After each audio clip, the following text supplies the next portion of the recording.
Mire, Elías y yo tenemos puntos de vista diferentes sobre varias cosas, pero es interesante que sea así porque eso da una sumatoria y el balance es mejor. Claro. Elías en la informalidad me habló de que entre los hechos informativos importantes del año estaba una explosión que hubo en San Cristóbal donde murieron una docena de gente o 30 personas.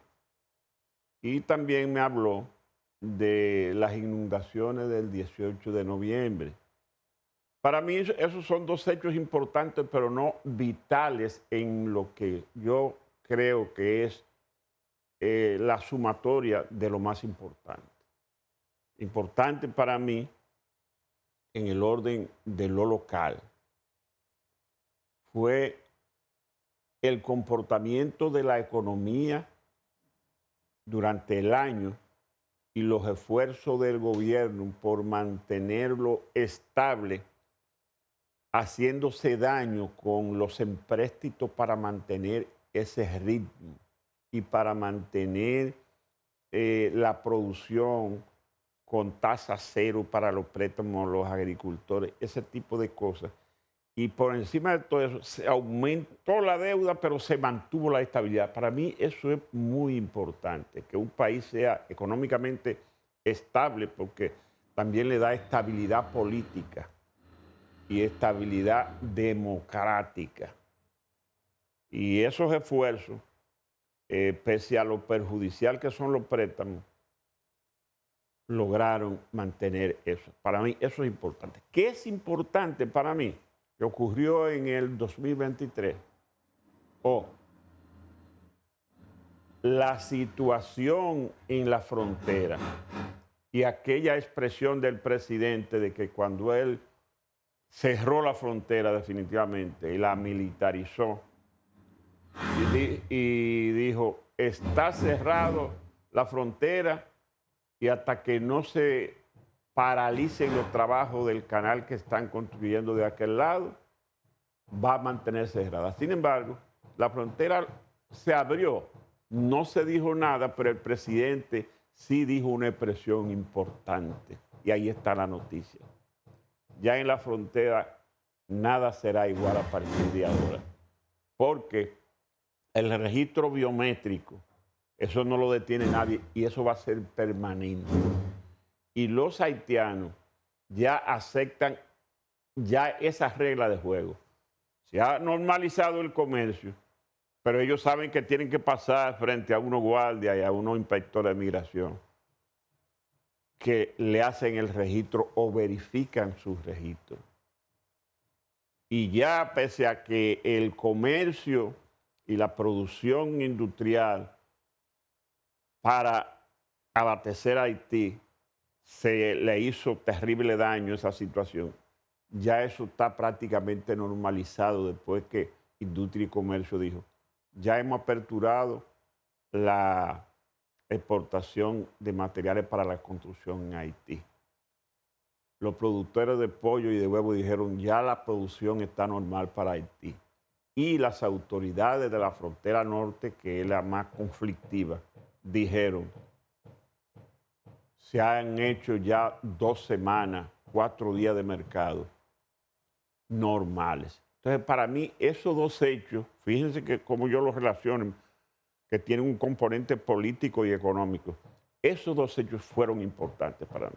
Así es, yo ahí coincido con usted en el aspecto de que la frontera fue durante todo este año 2023 el aspecto más importante. ¿Qué pasó realmente en el acontecimiento precisamente de la frontera? Bueno, en el ámbito de lo que tiene que ver con el presidente Luis Abinader como jefe del gabinete de las relaciones exteriores y el propio canciller de la República mantuvieron un llamado ante los organismos internacionales y aprovecharon todos los ámbitos internacionales en la Organización de las Naciones Unidas, en la Organización de Estados Americanos, en todos los ámbitos donde señalaban su preocupación por la desestabilización política y económica que cursa en Haití a raíz del asesinato de Juvenel Moïse en Haití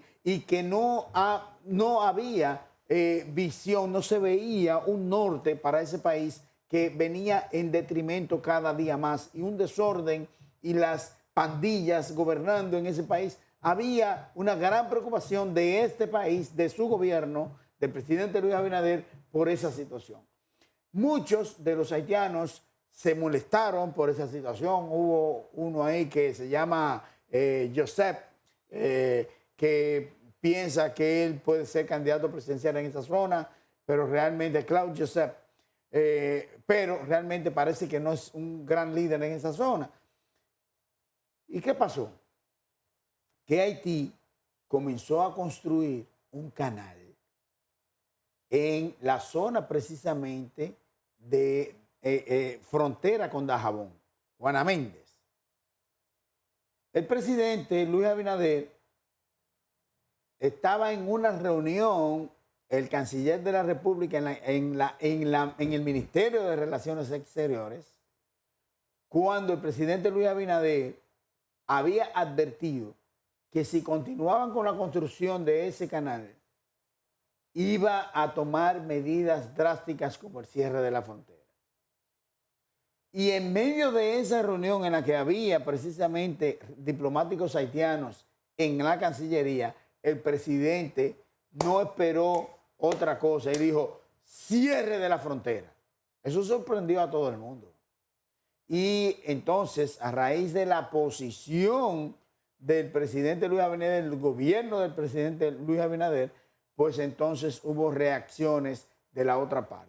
Se continuaba la construcción del canal, se continúa la construcción del canal, pero sucede una cosa, don Freddy y amigos televidentes, que la varilla, el cemento y todo eso cargamento, ¿sabe de dónde venía? De la República Dominicana.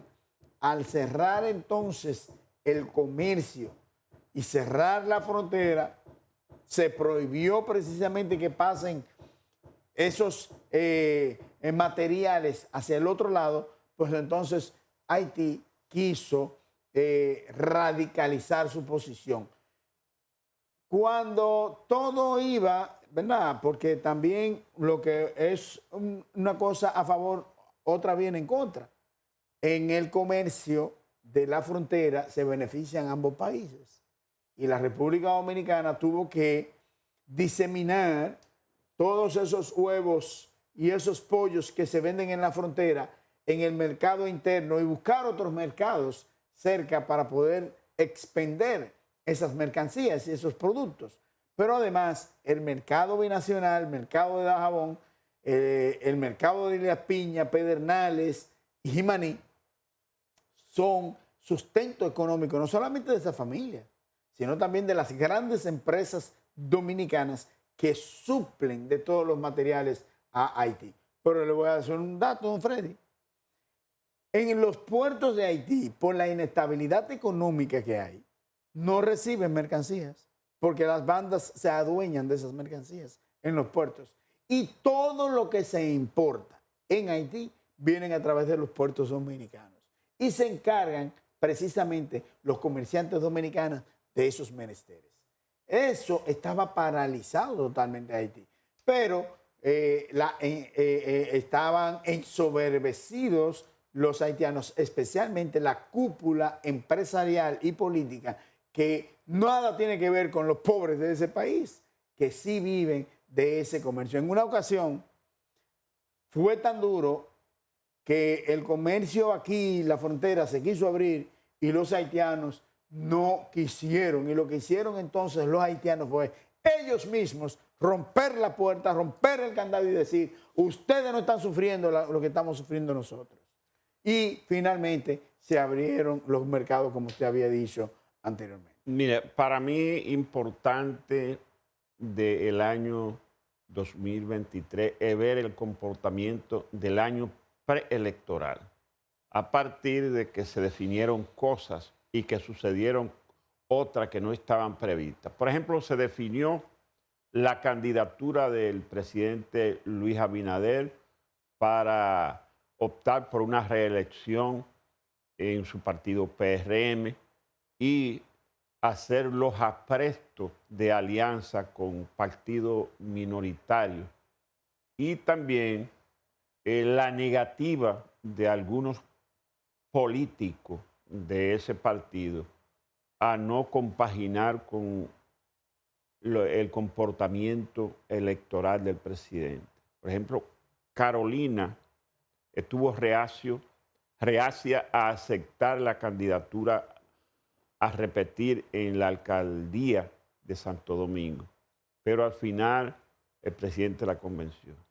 El lío de Faride, eso también definió mucho el norte del presidente y también cómo el presidente pudo agrupar entre 18 y 20 partidos pequeños para que lo apoyaran en sus intenciones reeleccionistas. Ese comportamiento, más haber logrado amansar a Guido y a Ramón Albuquerque, yo le doy una supremacía al año preelectoral. Y del otro lado, lo inesperado, la alianza de el PRD, el PLD y la Fuerza del Pueblo, con otro partido minoritario, que no son tanto como los que apoyan la candidatura del PRM, pero sí tienen cierto peso específico, porque hay partidos de la calidad del PQD, que también está unido, el PDI, está el de Peñaguaba, que se llama... El BIS, Bloque Institucional Socialdemócrata. Sí, y otro... El PDI, que es el de Ismael Reyes. Sí. Entonces, eso no se esperaba que se diera la alianza y que participara en ella el PLD. Sin embargo, se dio. Y que hubiera 3 frentes de campaña. Uno de Leonel, otro de Abel y otro de Miguel Vargas. Pero a eso también se ha sumado el expresidente Danilo Medina, que ha estado acompañado a Abel Martínez. Entonces, eso definió el año electoral y ya veremos el impacto que eso tiene en las elecciones municipales que son tempranos del próximo año 2024. Ya veremos cómo pudieron aglomerar fuerza y qué comportamiento electoral van a tener en ese primer encuentro de las municipales el 18 de febrero. Usted sabe que a eso habría que sumarle, don Freddy, todo esto, yo estoy conteste con todo lo que usted acaba de decir, pero a eso hay que sumarle la labor de la Junta Central Electoral. Sí, sí. La Junta Central Electoral no solamente cumplió con los plazos establecidos, sino que comenzó con el registro de los electores, comenzó a dar las informaciones pertinentes, llamó a los partidos políticos a consensuar sobre órdenes que precisamente hacía la Junta Central Electoral, correspondiente a la ley electoral y a la ley de partido que ellos mismos habían aprobado y que estaban en desacuerdo. Y él llamaba a los partidos, miren, ustedes hicieron esta ley, y ustedes dijeron que había que convocar para esto. Entonces yo lo estoy haciendo como dice la ley, como dice la ley de partido y la ley electoral. ¿Qué vamos a hacer? Entonces consensuaron y fueron poco a poco. Y todos los plazos que fueron dados por la Junta Central Electoral se fueron cumpliendo poco a poco. Hasta tal punto, don Freddy, que ahora ya no queda más nada que decir, que ya la convocatoria, porque incluso la campaña electoral, la pre-campaña electoral, que en una ocasión quisieron no obtemperar el llamado de la Junta Central Electoral para que no se hiciese campaña proselitista a destiempo. Se burlaron de la Junta Central Electoral, pero posteriormente la Junta Central Electoral logró consensuar otra vez con los partidos y ya lo que queda es el 19 de febrero, que son las elecciones municipales, y posteriormente en mayo las elecciones presidenciales y congresionales. Creo que el papel de la Junta Central Electoral ha sido primordial en este aspecto. Después, accesorio de hechos importantes, ahí sí ya yo comienzo a buscar complementos de cosas importantes que fueron noticias durante el año 2023, como el caso de la explosión de San Cristóbal que tú mencionabas, el impacto de la lluvia y las inundaciones de noviembre, y también lo que se ha dado, Elías, en definir como decisiones congresuales que ayudaron a ver cosas en el orden de cómo se maneja el poder fáctico. Sorprendió a todo el mundo la renuncia del padre Masalle como obispo, y después cómo fue rechazado en Barcelona, donde él trató de refugiarse. Entonces ya los apretos se han dado cuenta de que que él estaba en desgracia en la iglesia, y la iglesia lo castiga de esa manera. Sí. Entonces eso era novedad, porque eso nunca se había registrado así. No sabía de Rogelio, que estaba en mala con el cardenal y ese tipo de cosas, pero eso era menor. Grande fue un obispo que renunciara y buscara refugio en la misma iglesia, pero en España, y allá también lo rechazaron. Entonces, así actúa la iglesia como poder fáctico.